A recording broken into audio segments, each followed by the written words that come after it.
Welcome to the Commercial Real Estate Podcast, powered by First National. I am Adam Pawadic, sitting here with Aaron Cameron at the Southwest Ontario Real Estate Forum, the first of its kind. And the guest we've got with us right now, Craig Beattie, perfect guest for this conference because his company, Perimeter Development Corporation, has a focus on Southwest Ontario. Ground-up development, repositioning, opportunistic plays. He's all about putting his money into Southwest Ontario. So, and he lives here. And he lives here. Yeah, this is the guy. Oh, cool. So welcome, Craig. Welcome. Yeah, thank you.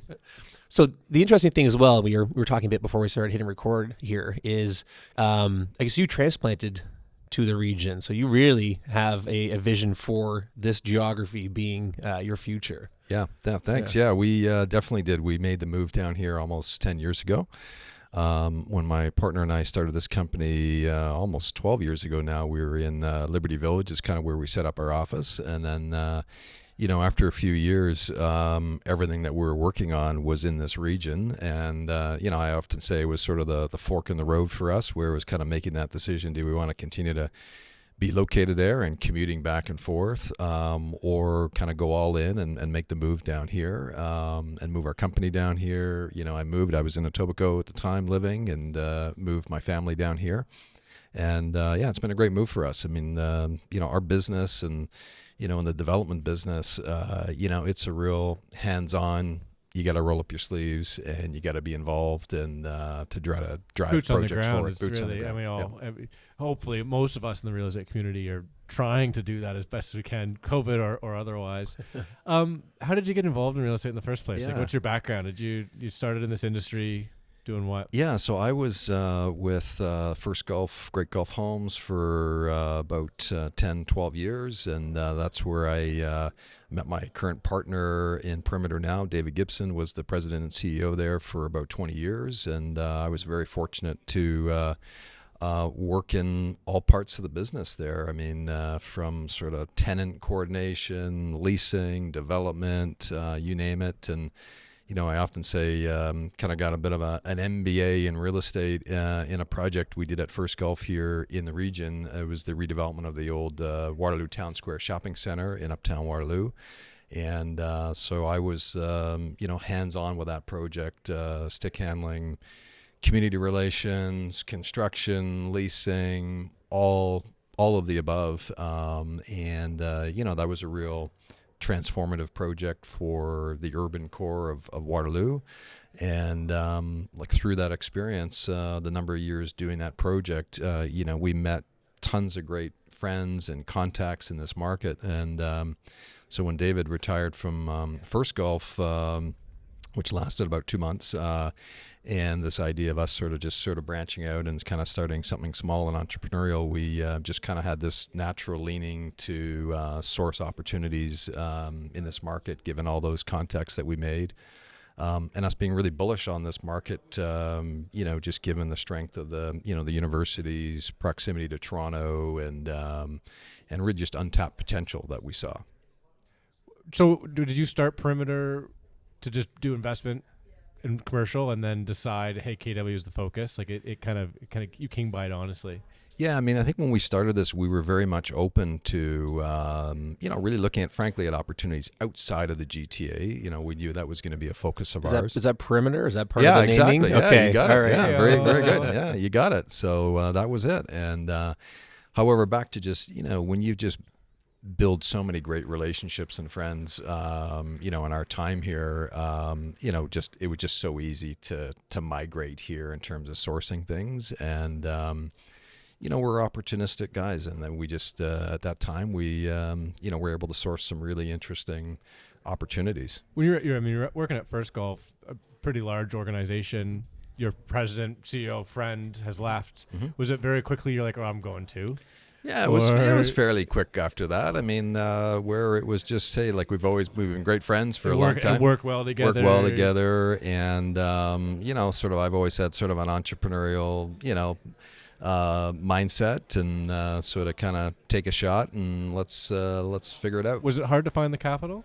Not initially. I mean, again, we started very slow and steady, and we made some opportunistic smart initial couple of buys. Demonstrate the opportunity for Yeah, others. for sure.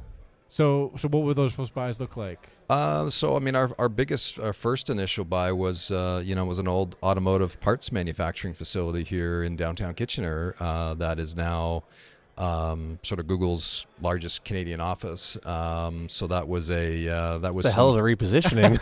yeah. That was the first perimeter transaction. Major one, yeah. Wow, really knocked it out of the park with that, eh? Yeah, I mean, listen, it was not for the faint of heart. Like, it was had all kinds of environmental problems. It had planning, zoning. It had 1,200 tons of old machinery in this facility that the vendor just left. So we had our work cut out for us, and You didn't know Google was involved at this point. How did this whole trend take place? Yeah, so we just kind of set about developing a vision for the site. And for the record, for those that may not be familiar, the site's immediately north of the downtown core, on King Street. You can walk. You can literally throw a ball and hit downtown Kitchener, really, right? The core. Yeah, and everything's really built up around it. So what was the intention? Was it first to be apartments or? No, our view was always creative office. Okay. And we really kind of set up about a game plan of sort of solving some of these big problems. How do we get rid of all this machinery? So we solved that, dealing with some of our planning and zoning. City was great to work with there. Remediation. How do you get rid of all that machinery? 1,200 tons. Well, or is it just a great cost and expense and dump trucks? Or? We actually said this was one of our best deals we ever did. Was we found a great recycling company out of Brampton, and we said, guys, we've got time on our hands. While we work through all our environmental and planning, get us back to 4 clean walls for zero cost. And these guys did a fabulous job, and where they made their money was on selling scrap and selling motors and pieces of equipment that were in the plant. So if they made $10 million, we could care less. What was most important for us was getting this building back and clean. And then I would say, I think it was 2010, maybe, give or take, or maybe a little bit after we got introduced to Michael Emery at Allied REIT, and they had 72 Victoria, their kind of first asset here, and we sold a half interest to Allied and did a joint venture with them, and we've been. Which has been a fabulous partnership, and that really helped sort of propel that project. And so first JV was Allied. Yeah, that's your first are pretty impressive here. Yeah. These are And when did Google come in? Because you're now on phase 3, and you're still involved. Presumably. Yep. Yeah. So Google was and again, the Allied relationship, again, it's been terrific, and they there's no selling the vision to them. They got it also, it's in terms of what that property could be. So that was really instrumental, and then we just kind of went about executing on this work program to start to create the vision, the sandblasting, the creating these lobbies, and really doing the work, and then shortly after we had actually acquired the old plant, Google was out in the market for, I think it was about maybe 30,000 square feet at the time, and we made it to the final dance of 2. I mean, initially they said, hey, we're just going to drive by the site, and I said, hey, give us 15 minutes, and that 15 minutes turned into about an hour and 15 minutes with their team, walking through this old plant with all this machinery there, and you could tell they were really enamored with the potential. Ultimately, they went to the tannery project just because their timing worked better, and then probably another 16, 18 months went by, and then they had a requirement for another 30, 40,000 square feet, and they came back and toured again, and you've gotten some of the machinery gone by this yeah, point. so by then, again, we've been executing on the program that we said that we were going to be doing, and some space opened up for them to expand at the tannery. They expanded there. Fast forward another 16, 18 months, they then needed 100,000 square feet.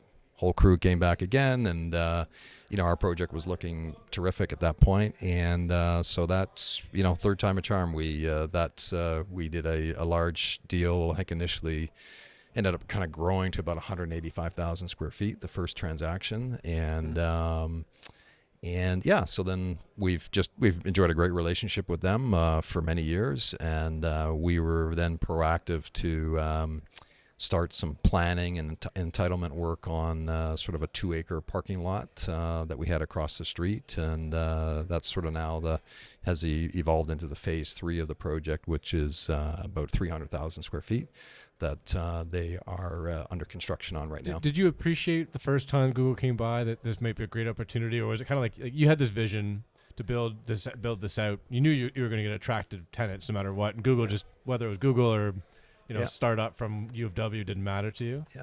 Yeah. I mean, actually, like before we transacted with Google, I mean, we'd already started, we'd done a number of deals in the project.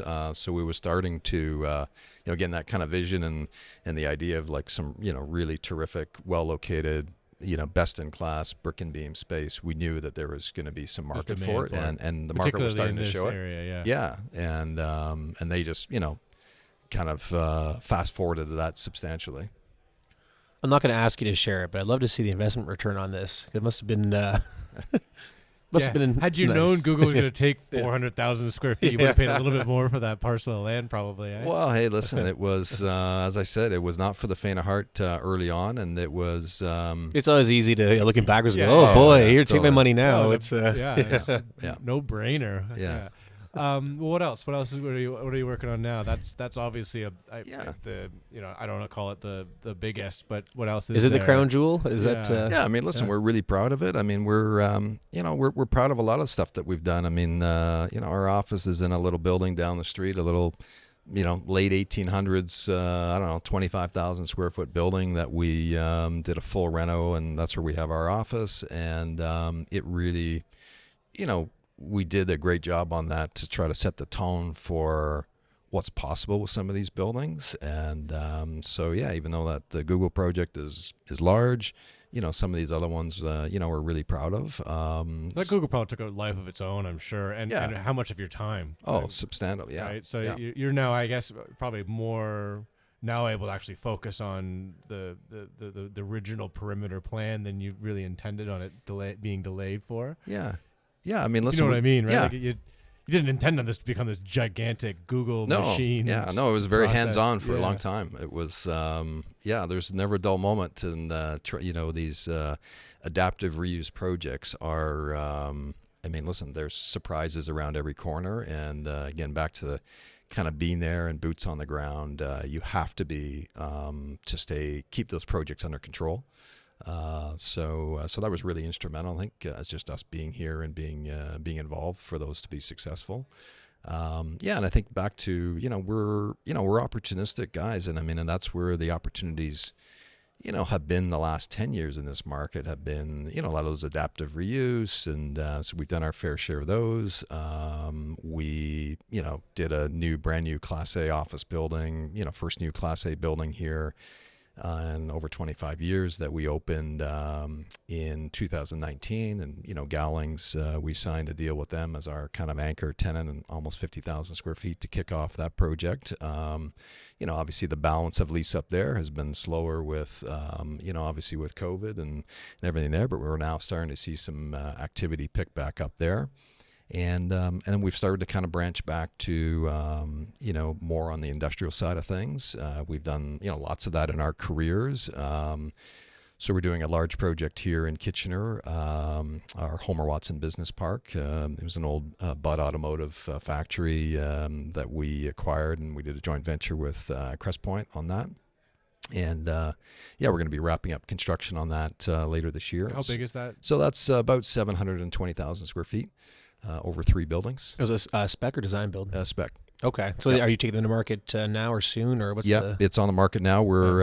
We've finished one building. It's fully leased. We're going to be ready to deliver a large building, about 500,000 square feet in the next few months. And then probably happy with the way the rents are showing up now versus your original pro forma. Yeah, no, for sure. It's and we've been really fortunate on the construction side. It's gone really well. Our costs have been in line, so it's it's a leasing exercise now, and we're really bullish on kind of our timing of when that's going to deliver and where some of the needs are in the markets. So that's on the go, and then we're actively working on some acquisitions right now. We see opportunities, and in a way, a lot of this kind of market slowdown and kind of some of the dislocation that's happening right now is that's what gets us excited. I mean, there's finally ways to strike some opportunistic transactions, and so that's what we're working on. Is there more competition now? Yeah, and it's great. I mean, we've been long hopeful for more sophisticated, Why is that? Because in my mind, I'd say, well, now it just means you got to pay more. For leave it for me. Yeah. No, I think it's like the only way to really propel things and move this community along faster and better is it's not one group doing that. You need a lot of like-minded firms doing good work. We're thrilled to see. I think there's so many opportunities that it doesn't fill the pool, so to speak. No, and it's important again from a city building perspective. Seeing more competition is important for everybody to kind of raise their game, and be that design, architecture, quality. Those are really important over the long term. Are you concerned you lose the local vibe? We've had a couple sort of brokers on who say like it's really still very everybody knows everybody, everybody's friends with everybody. Yeah. It's a small community. Is there concern you kind of lose that because you've been here for a decade now, right? So you're part of that community for sure. Yeah, I mean, there's maybe a little bit of that. I mean, it's and again, I think that's where we've been well positioned in terms of having some great partners and great partnerships. Is we've got we're a sophisticated group, but we're, entrepreneurial, again, back to the boots on the ground. And, we're a great alignment for here. Partners. We live here. Yeah, for sure. Not that it's as big as it is in Quebec, but if you're like the Montrealers, like you speak French, you're obviously way ahead of the game. Yep. It's a similar kind of vibe here. Well, I often joke that before we made the move here, anytime there was any sort of newspaper coverage or anything, it would, the first line would always say, Toronto-based developer with sort of negative connotations to it. So, when we moved here and, are here day in and day out, we're viewed, I think, more positively. And, we're here. We're not looking to just take advantage and move on to a next city and our next project. So it's been meaningful. Speaking of, are you looking outside of KW? Yeah, it's funny. We always keep an eye on what's going on in some surrounding markets. You're opportunistic, so you can't say no. For sure. Yeah.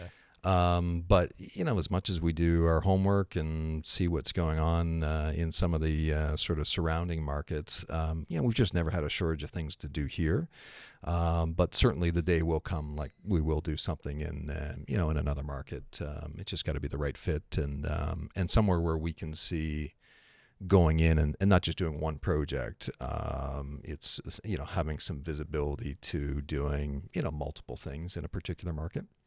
Given that there's a lot more capital in general attracted to this area, do you have to accept a lesser yield as a result? Is more competition for the assets? I mean, obviously it's great for your existing product because it drives up values, but then for new deals, of course, it makes the potential yield a little thinner theoretically, or maybe you're not experiencing that. You tell me. Yeah, I mean, theoretically, listen, every deal is so different and on its own. I mean, it's and ultimately we always look at it. We got to be comfortable ourselves for the time and effort that we put into something, that there's a reasonable return there. To us, it's never about a quantity of projects. It's about doing good quality projects, and the potential rewards are there accordingly.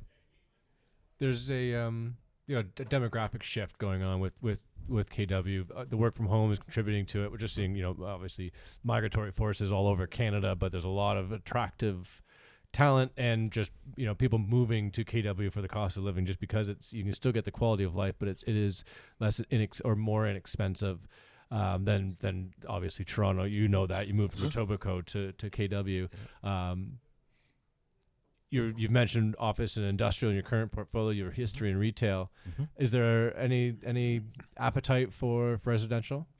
Yeah, we're looking at it now. There's a couple of things that we're percolating on, circling right now. We will get into that business. Is that just yield, or what's the? No, just around just being more well-rounded, and interested in sort of mixed use and doing quality projects. And I think our sort of high density market here has starting to mature a bit over the last number of years, and I think there's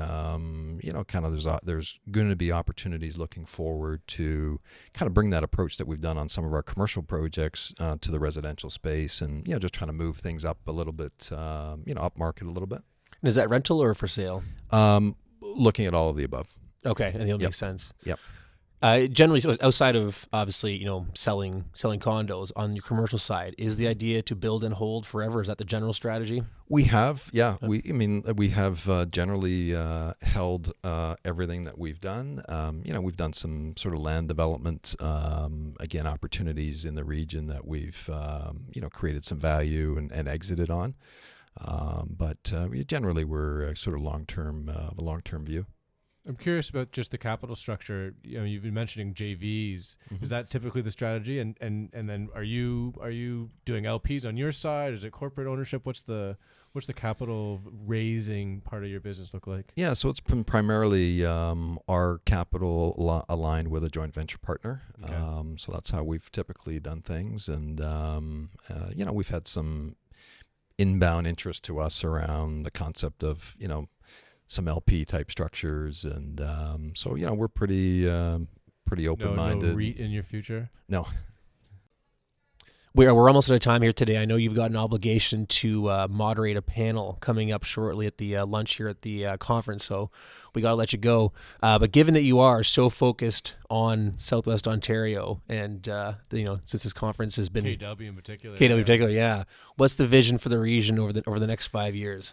Yeah, it's just we want to see more big thinking, and I think if you heard Rod's presentation this morning just about the history around the development of the LRT here, that was a real game-changing piece of infrastructure for this community, and we're hopeful and encouraging of there being more big thinking, big projects down the line, and there's no reason why this community can't and shouldn't be doing those things. So that's what we're excited about, and just being a small part of it is exciting. Awesome. Well, thanks very much for coming on. Unfortunately, we're out of time. Really appreciate you taking the time to come and join us and sharing your story.